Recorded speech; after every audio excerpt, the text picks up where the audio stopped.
Baby shark do do do do do do, where did the airport do do do do do?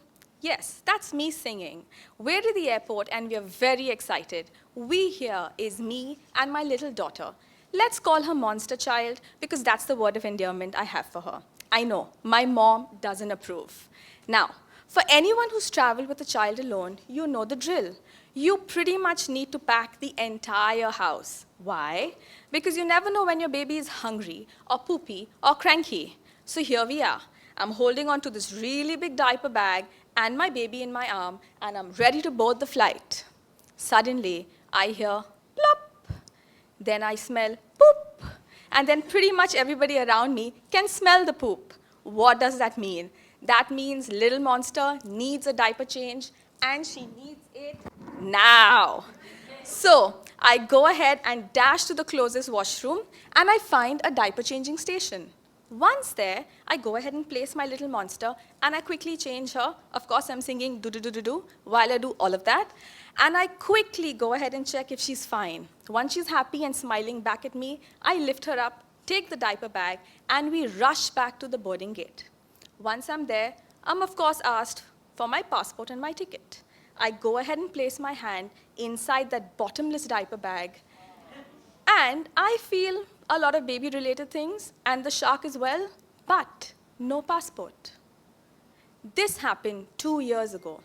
I was on my maternity leave in Mumbai, and my husband Sandeep, who's probably sitting there, was in Singapore on a work assignment. He had just called us, and he had said, I miss you too. Come visit me next week. Let me go ahead and book you all a nice, comfortable flight. In fact, while baby's sleeping, maybe you can wine and dine in style. I had said, yes, let's do that. We miss you. I hung up. And then my inner voice, let's call her Ivy, said to me, Enid, are you crazy? You intend to travel from Mumbai to Singapore alone? I looked at her and said, yes, of course. I've traveled alone several times. She said, yes, you have, but not with a 6-month-old monster. Now, we're back at the airport, and I'm thinking to myself, where could the passport be? Maybe the washroom? So I quickly carry that bottomless spit and the little monster, and we dash off to the washroom, this time saying a small little prayer under my breath, and praying and cursing myself that how could I be so careless. That run to the washroom seemed like a marathon.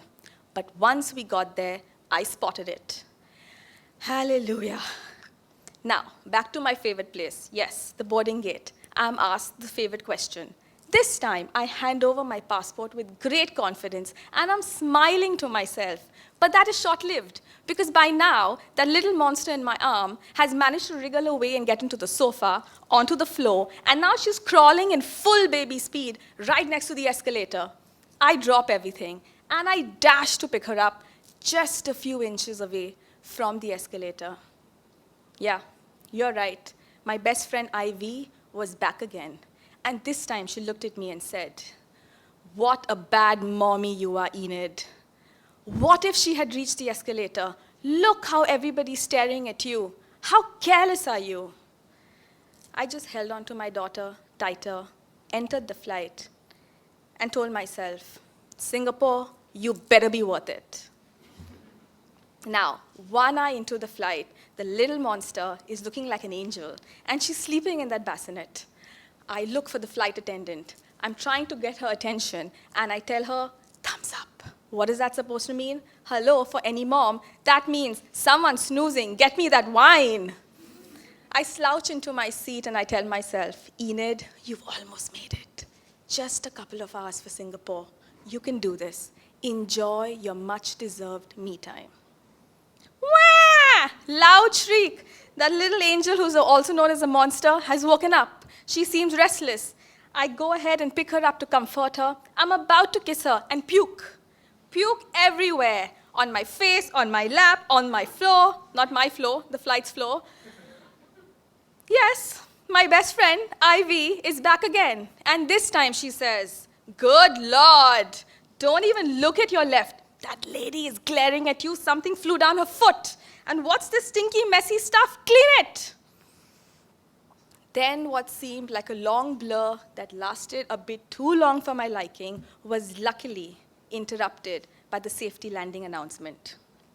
I read Singapore. We read Singapore, a sleepy and hungry and sleep-deprived mommy and baby, respectively. We reached the arrival gate, and we saw the sweetest and happiest smiling daddy. We hugged him. I looked at him and I said, I might forget, so please remind me. I have something interesting to share about our flight, but can we please do it over the biggest bottle of wine? Thank you.